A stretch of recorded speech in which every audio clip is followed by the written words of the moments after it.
कामयाबी और जीत की वजह से उनके रंग खिले पड़ रहे थे। ब्लैक जैक अपने साथ अपना मखसूस साइंसी आलात वाला बैग लेना न भूला था।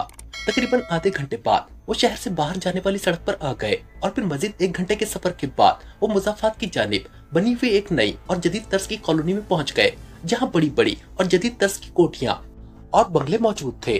कॉलोनी के आखिरी सिरे पर उन्हें डगलस और उसके साथियों की कारें दिखाई दे गई। ब्लैक जैक ने कार उन कारों के करीब ले जाकर रोक दी। उसी लम्हे कार से डगलस निकला और लंबे लंबे डग भरता हुआ ब्लैक जैक की कार की तरफ आ गया। ब्लैक जैक और क्लॉस्टा कार से निकल आए थे। क्या पोजीशन है? करीब आने पर ब्लैक जैक ने डगलस से मुखातिब होकर पूछा। मैंने इस इमारत और इर्द गिर्द की इमारतों पर D1 फायर कर दिया है बॉस। इन अतराफ में मौजूद तमाम लोग बेहोश हो चुके हैं। डगलस ने मुअद्दबाना लहजे में कहा। गुड, D1 फायर हुए कितनी देर हो गई है? ब्लैक जैक ने पूछा। तकरीबन 1 घंटा हो गया है बॉस, डगलस ने कहा। ओ, इसका मतलब है कि अब D1 के असरात खत्म हो चुके होंगे। हमें गैस मास्क पहनकर अंदर जाने की कोई जरूरत नहीं है, ब्लैक जैक ने कहा। यस बॉस, इसलिए हमने भी गैस मास्क उतार दिए हैं, वरना D1 के असर से शायद हम भी ना बच सकते थे, डगलस ने कहा। ठीक है, तुम सब यहीं रुको, मैं और मादाम इमारत में जाएंगे, ब्लैक जैक ने कहा तो डगलस ने इस्बात में सर हिला दिया। ब्लैक जैक ने कार से बैग निकालकर कार की छत पर रखा और उसे खोलकर उसमें से अजीब और पेचीदा सी मशीन निकालने लगा। मशीन निकालकर उसने उसके बटन ऑन किए तो उस छोटी मशीन में यकला जान सी पड़ गई और मशीन पर लगे हुए बेशुमार छोटे छोटे बल्ब जलने और बुझने लगे। ब्लैक जैक ने बैग से एक छोटा सा डब्बा निकाला। उस डब्बे के चारों तरफ नोकीली और लंबी लंबी तारें लगी हुई थी, जिनके सिरों पर बल्ब लगे हुए थे। ब्लैक जैक ने डब्बे पर लगे एक बटन को प्रेस किया तो वो तमाम बल्ब रोशन हो गए और डब्बे से घू घू की आवाजें आने लगी। ब्लैक जैक ने डब्बे को मशीन में बने हुए खाने में रखा और मशीन के मुख्तलिफ बटन दबाने लगा। डब्बे से घू घू के निकलने वाली आवाजें खासी तेज हो गई और फिर अचानक शाही की जोरदार आवाज के साथ डब्बा फिजा में बुलंद हुआ और काफी बुलंदी पर जाकर ऐन उस इमारत पर गिरता चला गया जो मास्टर जोजो का हेडक्वार्टर था। जैसे ही डब्बा इमारत में गिरा, अंदर एक धमाका सा हुआ और फिर जिस तरह फ्लैश चमकती है उसी तरह एक लम्हे के लिए तेज रोशनी चमकी और उसके साथ ही ब्लैक जैक के सामने मौजूद मशीनरी से तेज सीटी की आवाज निकली और फिर उस पर मौजूद बल्ब बुझते चले गए और मशीनरी खुद ब खुद ऑफ हो गई। ब्लैक जैक ने अपना बैग क्लॉस्टा को दे दिया था। लो क्लॉस्टा, मैंने मास्टर जोजो के पॉइंट 01 का तमाम साइंसी निजाम फेल कर दिया है, अब हम आसानी से इस इमारत में जा सकते हैं, ब्लैक जैक ने कहा तो क्लॉस्टा ने इस्बात में सर हिला दिया। वो दोनों इमारत के गेट की तरफ बढ़े। फौलादी गेट के करीब जाकर ब्लैक जैक ने जेब से एक रिमोट कंट्रोल नुमा आला निकालकर उसका बटन प्रेस किया तो कटाक कटाक की आवाजों के साथ गेट के ऑटोमेटिक लॉक खुल गए और साथ ही गेट खुद ब खुद खुलता चला गया। ब्लैक जैक और क्लॉस्टा गेट से अंदर आ गए। सामने बड़ा सा लॉन था जहाँ बेशुमार मुसल्लह आदमी मुड़े तुड़े अंदाज में गिरे पड़े थे। ब्लैक जैक ने मुड़कर डगलस को इशारा किया तो डगलस दौड़कर उसके करीब आ गया। यस बॉस, डगलस ने मुअद्दबाना लहजे में कहा। यहाँ मुसल्लह अफराद मौजूद है, इन सबको यहाँ से उठाकर किसी कमरे में डाल दो और इन सबको गोलियां मार दो, ब्लैक जैक ने कहा। ओके बॉस, डगलस ने कहा और अपने मुसल्लह आदमियों को इमारत में आने का इशारा किया। ब्लैक जैक और क्लॉस्टा आगे बढ़े और मुख्तलिफ रास्तों से होते हुए रिहायशी हिस्से की तरफ आ गए। एहतियात के पेश नजर उन्होंने मशीन पिस्टल हाथों में पकड़ लिए थे। इमारत के कमरों में झांकते हुए वो पूरी इमारत में चकराते फिर रहे थे। ब्लैक जैक हर कमरे में जाकर उसी रिमोट कंट्रोल नुमा आले का बटन प्रेस कर रहा था, जिस पर एक छोटी सी स्क्रीन भी लगी हुई थी। स्क्रीन बिल्कुल साफ थी। एक कमरे में आकर ब्लैक जैक ने रिमोट कंट्रोल नुमा आले का बटन प्रेस किया तो अचानक आले से हल्की सी सीटी की आवाज निकली और स्क्रीन रोशन हो गई। स्क्रीन पर यकलक आड़ी तिरछी लकीरें बन गई थी और एक एरो ने नीचे की तरफ इशारा करना शुरू कर दिया था। नीचे तहखाना है और तहखाने का रास्ता इसी कमरे से जाता है, ब्लैक जैक ने क्लॉस्टा से मुखातिब होकर कहा तो क्लॉस्टा ने इस्बात में सर हिला दिया। ब्लैक जैक आगे बढ़ा और रिमोट कंट्रोल नुमा आले की मदद से कमरे की दीवारों और फर्श को चेक करने लगा। फिर एक दीवार के करीब आकर उसने रिमोट कंट्रोल का बटन प्रेस किया तो अचानक उस पर एक सब्ज रंग का बल्ब रोशन हो गया। ब्लैक जैक की आंखों में तेज चमक सी आ गई। उसने रिमोट कंट्रोल नुमा आले को जेब में डाला और फिर वो कमरे की सपाट दीवार पर हाथ फेरने लगा। दीवार के एक हिस्से में उसे मामूली सा उभार नजर आया तो उसने उस उभार पर दबाव डाल दिया। जैसे ही ब्लैक जैक ने उभार पर दबाव डाला, हल्की सी गड़गड़ाहट की आवाज सुनाई दी और दीवार के करीब फर्श का एक हिस्सा तेजी से सिमटता चला गया। नीचे सीढ़ियां जाती दिखाई दे रही थी। ओ, क्या तहखाने में मौजूद अफराद D1 का शिकार हो गए होंगे? क्लॉस्टा ने फर्श को हटते और वहाँ सीढ़ियां नमूदार होते देखकर कहा। हाँ, D1 गैस तह दर तह बने हुए तहखानों में भी आसानी से पहुंच जाती है, ब्लैक जैक ने जवाब दिया तो क्लॉस्टा के चेहरे पर इत्मीनान सा आ गया और फिर वो दोनों तेजी से सीढ़ियां उतरते चले गए। सामने राहदारी और बेशुमार कमरे थे। वहाँ भी मुसल्लह अफराद मौजूद थे जो वाकई D1 गैस के असर से बेहोश पड़े थे। ब्लैक जैक और क्लॉस्टा उन कमरों में झांकते फिर रहे थे। फिर एक कमरे में उन्हें मास्टर जोजो दिखाई दिया जो सोफे पर औंधा पड़ा था। उसके सामने मेज पर शराब की बोतल और गिलास उल्टा पड़ा था। शायद वो शराब पीने में मसरूफ था कि D1 गैस की वजह से वो बेहोश होकर गिर गया था और शराब की बोतल और गिलास उलट गया था। लो, ये रहा हमारा दुश्मन, ब्लैक जैक ने कहा तो क्लॉस्टा तेजी से आगे बढ़ी। उसने मास्टर जोजो को सीधा किया और उसकी नब्ज चेक करने लगी। मास्टर जोजो को देखकर उसके चेहरे पर नफरत अंगेज खिंचाव आ गया था। इसकी बेहोशी बता रही है कि इसे अगले कई घंटों तक होश नहीं आएगा। क्लॉस्टा ने मास्टर जोजो की नब्ज चेक करते हुए कहा, एंटी D1 के बगैर इसे घंटों बाद तो क्या कभी होश नहीं आएगा क्लॉस्टा। ब्लैक जैक ने मुस्कुराते हुए कहा, क्या ख्याल है, इसे होश में लाया जाए या पहले रेड नोटबुक को तलाश किया जाए? ये यहाँ मौजूद है तो लाजमन रेड नोटबुक भी यहीं कहीं होगी। क्लॉस्टा ने कहा, क्या जरूरत है वक्त जाय करने की, इसे होश में लाकर पूछते हैं। ये न सिर्फ रेड नोटबुक के बारे में बताएगा बल्कि रेड नोटबुक खुद लाकर हमारे हवाले कर देगा। ब्लैक जैक ने कहा, ये ग्रेटलैंड का तरबियत याफ्ता एजेंट है, क्या ये आसानी से जुबान खोल देगा? क्लॉस्टा ने कहा। ब्लैक जैक तो पत्थरों को भी बोलने पर मजबूर कर देता है क्लॉस्टा, ये गोश्त पोस्ट का इंसान क्या चीज है? ब्लैक जैक ने फाकराना लहजे में कहा, देख लो, ऐसा न हो कि ये फिर हमारे हाथों से निकल जाए और हम मुंह देखते रह जाए। क्लॉस्टा ने कहा, घबराओ नहीं, मैं इसे अब बच निकलने का कोई मौका नहीं दूंगा। ब्लैक जैक ने कहा। ब्लैक जैक ने क्लॉस्टा से अपना बैग लिया और सोफे पर बैठ गया। उसने बैग से एक छोटा सा डब्बा निकाला और उसे खोलने लगा। क्लॉस्टा ने मास्टर जोजो को सीधा करके सोफे की पुश से टेक लगाकर बिठा दिया था। ब्लैक जैक ने डब्बा खोलकर उसमें से एक सिरिंज और इंजेक्शन निकाल लिया। उसने सिरिंज में इंजेक्शन भरा और फिर मास्टर जोजो के करीब आ गया और फिर उसने सिरिंज की सुई मास्टर जोजो की गर्दन के पास एक मखसूस रग में उतार दी और इंजेक्शन इंजेक्ट करने लगा। कि ये एंटी D1 है? क्लॉस्टा ने पूछा। नहीं, ये बायो RTS का इंजेक्शन है। इस इंजेक्शन से होश में आने के बाद इसका सारा जिस्म मफलूज हो जाएगा। ये सुन सकेगा, बोल सकेगा, लेकिन अपने जिस्म के किसी आज़ा को सिवाय आंखों और जुबान के मामूली सी भी हरकत नहीं दे सकेगा। ब्लैक जैक ने कहा तो क्लॉस्टा ने इस्बात में सर हिला दिया। फिर ब्लैक जैक ने डब्बे से एक और इंजेक्शन निकालकर मास्टर जोजो के बाजू में लगा दिया। अब मैंने इसे एंटी D1 लगाया है, इसे चंद ही लम्हों में होश आ जाएगा। ब्लैक जैक ने कहा। उसी लम्हे अचानक मास्टर जोजो के मुंह से कराह निकली और उसने यकलक आंखें खोल दी। चंद लम्हे वो जैसे धुंधलाई हुई आंखों से ब्लैक जैक और क्लॉस्टा को देखता रहा। फिर जैसे ही उसका शऊर जागा, उसकी आंखें हैरत की शिद्दत से फैलती चली गई। तुम? मास्टर जोजो के मुंह से लुकनत ज़दा आवाज निकली। ये महसूस करके कि वो सिवाय आंखों और जुबान के अपने जिस्म के किसी हिस्से को हरकत नहीं दे सकता, उसकी आंखों में जमाने भर का खौफ ऊद कर आया था। हाँ मास्टर जोजो, तुम क्या समझे थे कि तुम मुझे और क्लॉस्टा को तहखाने में बहकर और वहाँ जहरीली गैस छोड़कर हमें अलग करने में कामयाब हो जाओगे? ब्लैक जैक ने उसके सामने आते हुए तंजिया और नफरत भरे लहजे में कहा। क्लॉस्टा, मैं मास्टर जोजो ने हकलाते हुए कहा। खौफ और वहशत के बाद उसकी आंखें फट सी गई थी। तुम ग्रेटलैंड के एजेंट हो मास्टर जोजो। तुमने न सिर्फ ब्लैक जैक को बल्कि मुझे और इसराइल को भी धोखा दिया है। तुम ब्लैक जैक को डबल क्रॉस एजेंट कह रहे थे, जबकि हकीकत में डबल क्रॉस एजेंट तुम हो। क्लॉस्टा ने उसकी जानिब खूंखार नजरों से देखते हुए कहा। और तुम मेरे साथ इतना अरसा काम करके मुझे ही हलाक करने चले थे, क्यों? ब्लैक जैक ने कहा। मैं मास्टर जोजो के मुंह से निकला। खौफ और घबराहट के बाद उसे कोई जवाब बनना पड़ रहा था। तुमने मुझे और ब्लैक जैक को जो धोखा दिया है, इसके लिए तो शायद मैं तुम्हें माफ कर दूं, मगर तुमने डबल क्रॉस एजेंट बनकर इसराइल को जो धोखा दिया है, मैं इसके लिए तुम्हें कभी माफ नहीं करूंगी। तुम गद्दार हो और गद्दारों की सजा सिर्फ और सिर्फ मौत होती है। क्लॉस्टा ने भूखी शेरनी की तरह गुर्राते हुए कहा। नहीं क्लॉस्टा, मैं गद्दार नहीं हूँ। मैं मास्टर जोजो ने हकलाते हुए कहा। मास्टर जोजो, रेड नोटबुक कहाँ है? ब्लैक जैक ने सरत लहजे में कहा। Red notebook?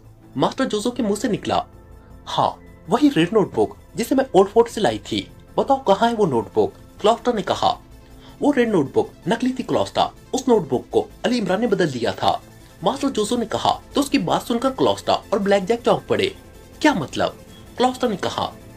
हम ओल्ड फोर्ट से जो रेड नोटबुक लाए थे वो असली नहीं थी, उसमें अली इमरान ने ब्लैक जैक और तुम्हारे लिए पैगाम लिखा था।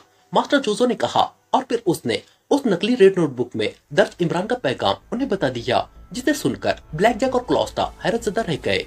ओ, इसका मतलब है इमरान ने वहाँ असली नोटबुक की जगह नकली नोटबुक रखवा दी थी। क्लॉस्टा के मुंह से निकला।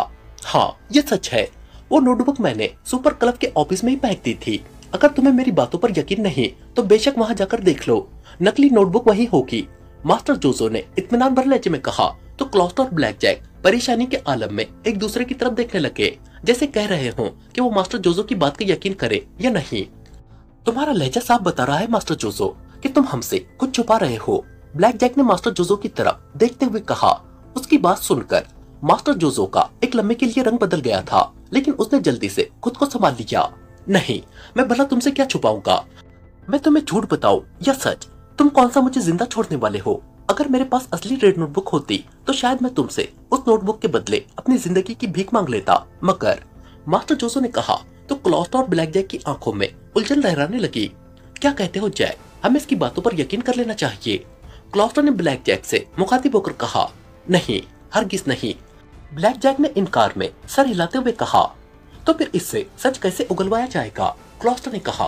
ये तुम मुझ पर छोड़ दो, ब्लैक जैक ने सफाकाना लहजे में कहा। देखो ब्लैक जैक, मैं सच कह रहा हूँ, मेरी बात का यकीन करो, वो नकली रेड बुक थी। मास्टर जोजो ने जल्दी से कहा।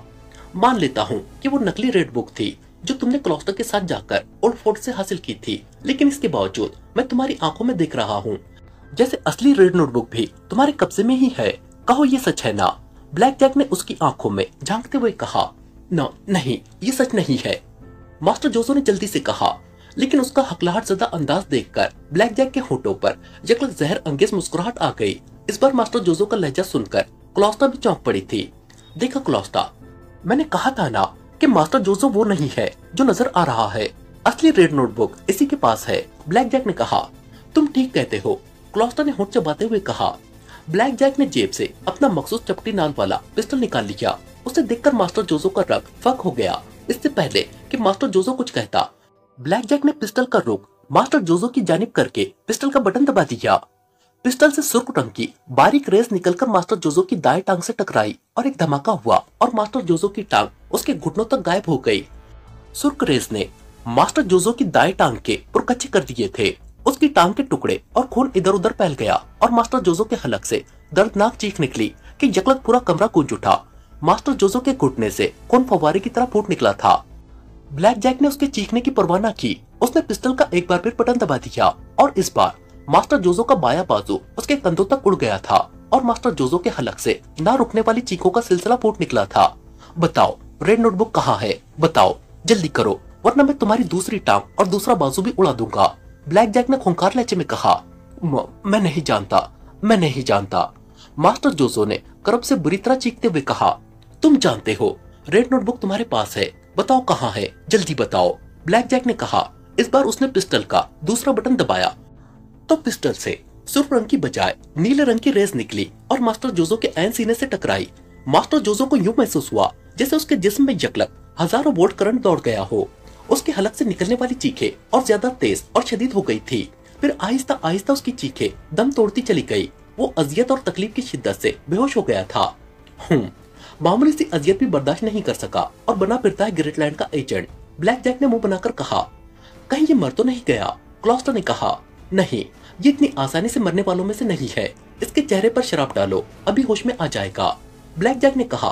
तो क्लॉस्टर ने इस बात में सर हिलाते हुए मेज से बोतल उठाई जिसमें उलटने के बावजूद अभी कुछ शराब बाकी थी। उसने शराब मास्टर जोजो के चेहरे पर फेंकी तो वाकई मास्टर जोजो ने चंद ही लम्हों में आंखें खोल दी।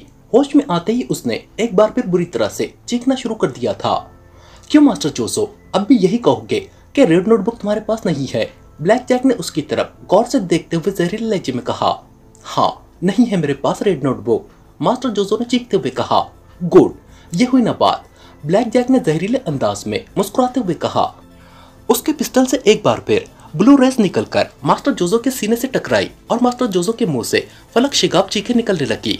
ब्लैक जैक वक्फे वक्फे से उस पर ब्लू रेस फायर कर रहा था और मास्टर जोजो की दर्दनाक और इंतहाई लर्जाखेज चीखों से कमरे की छत उड़ रही थी। रुक जाओ, फॉर गॉड सेक रुक जाओ, अचानक मास्टर जोजो ने हिज़्यानी अंदाज में चीखते हुए कहा। उसका चेहरा जर्द हो रहा था और उसकी आंखें खौफ व दहशत और शदीद अजियत से फटी जा रही थी। उसके सारे जिस्म में आग सी भरी हुई थी।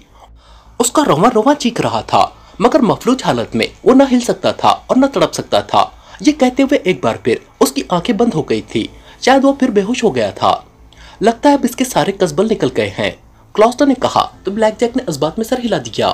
क्लॉस्टर ने एक बार फिर मास्टर जोजो के चेहरे पर शराब उंडेली तो मास्टर जोजो को होश आ गया। दर्द और तकलीफ की शिद्दत से वो बुरी तरह करा रहा था और उसकी आंखें कबूतर के खून की तरह सुर्ख हो रही थी। पानी, मुझे पानी पिलाओ, मास्टर जोजो ने हकलाहट से लहजे में कहा। पानी तो क्या, हम तुम्हारे हलक में शराब की पूरी बोतल उंडेल देंगे, लेकिन पहले रेड नोटबुक के बारे में बताओ, क्लॉस्टर ने सफाकी से कहा। वो मेरे स्पेशल रूम के लॉकर में है, मास्टर जोजो ने नकाज़दा लहजे में कहा तो उसकी बात सुनकर क्लॉस्टर और ब्लैक जैक की आंखों में बेपनाह चमक आ गई। कहाँ है तुम्हारा स्पेशल रूम, ब्लैक जैक ने पूछा तो मास्टर जोजो ने उसे स्पेशल सेफ के बारे में बता दिया।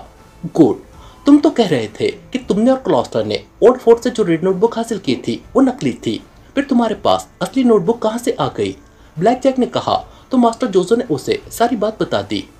उसकी जहानत और उसकी कारकर्दगी का सुनकर ब्लैक जैक और क्लॉस्टर उससे मुतासिर हुए बगैर न रह सके थे।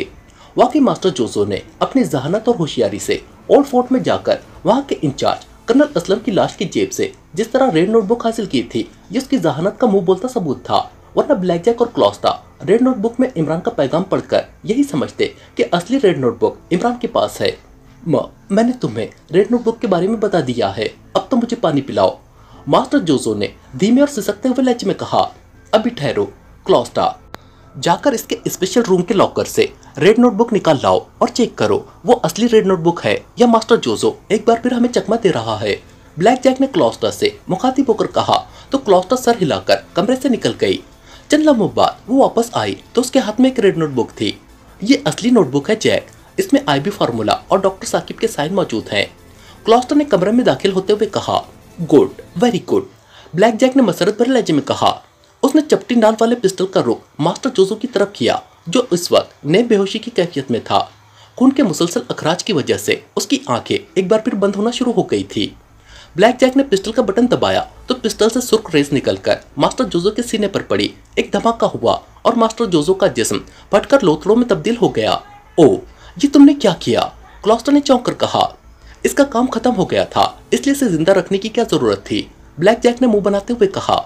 उसने पिस्टल जेब में रखा और उसकी जगह जेब से रिमोट कंट्रोल नुमा आला निकाल लिया।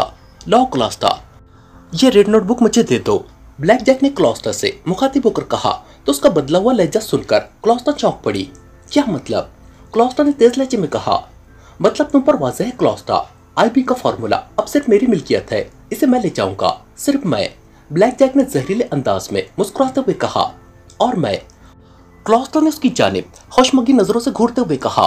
तुम मेरी पार्टनर थी मगर अब तुम मेरे साथ ही जाओगी, लेकिन मेरी गुलाम बनकर, ब्लैक जैक ने कहा। गुलाम बनकर, क्या मतलब, क्लॉस्टर ने बुरी तरह चौंकते हुए कहा। तुम्हें मेरे बारे में मास्टर जोजो ने जो बताया था वो सच था क्लॉस्टर डियर।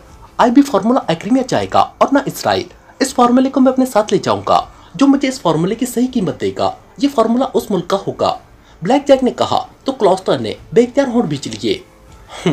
तो तुम वाकई डबल क्रॉस एजेंट हो, क्लॉस्टर ने कहा। ऐसा ही समझ लो, ब्लैक जैक ने कहा। रेड नोटबुक मेरे पास है ब्लैक जैक, तुम्हारा क्या ख्याल है, ये तुम मुझसे हासिल कर लोगे, क्लॉस्टर ने फनकारते हुए कहा। उसे तुम खुद मेरे हवाले करोगी क्लॉस्टर, ब्लैक जैक ने बदस्तूर जहरीले अंदाज में मुस्कुराते हुए कहा। नहीं ब्लैक जैक, ये तुम्हारी भूल है, मैं रेड नोटबुक किसी भी सूरत तुम्हारे हवाले नहीं करूंगी, क्लॉस्टर ने कहा। क्लॉस्टर, तुम नहीं जानती, तुम मेरी गुलाम हो, मैं तुम्हें जो हुक्म दूंगा उसे मानना तुम्हारी मजबूरी है, क्योंकि मैंने तुम्हारे जिस्म में CR इंजेक्ट कर रखा है, ब्लैक जैक ने कहा। नहीं नहीं, ये नहीं हो सकता, ये गलत है, तो तुम, क्लॉस्टर ने हकलाते हुए कहा। CR का सुनकर उसका रंग यकलक मुतगैर हो गया था। ये सच है क्लॉस्टर, जब तुम मेरे साथ मिशन पर काम करने के लिए इसराइल से एक्रीमिया आई थी और तुमने मेरे यहाँ कयाम किया था, उस रात मैंने तुम्हें शराब में ख्वाब आवर दवा मिलाकर दे दी थी और फिर उसी रात मैंने तुम्हारे जिस्म में CR इंजेक्ट कर दिया था। मैंने अभी तक CR को ऑन नहीं किया, लेकिन मेरे हाथ में अब तुम ये रिमोट कंट्रोल देख रही हो, इसके एक बटन को प्रेस करते ही CR ऑन हो जाएगा। CR के ऑन होते ही तुम और तुम्हारा दिमाग मेरे कंट्रोल में आ जाएगा। और फिर, ब्लैक जैक ने कहा। ब्लैक जैक, तुम, क्लॉस्टर ने हकलाते हुए कहा।